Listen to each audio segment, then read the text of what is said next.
kita, amo pamumunuan, o managao ng Hans kay po kasikasin.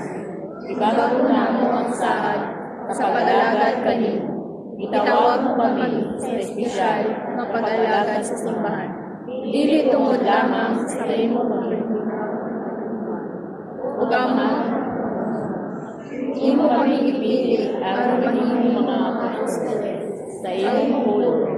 Magbago kami utos sa kanimo sa pagsangyaw sa imong bigarian sa among katiligan. Pinaagi sa pagtanyag sa pulong sa Diyos na anaas sa sagad na Kristiya. Kung wala ikaw, wala kami mahimo. Hatagi kami sa imong paalam. Pinaadman sa uli upang kami sa pagkakasal,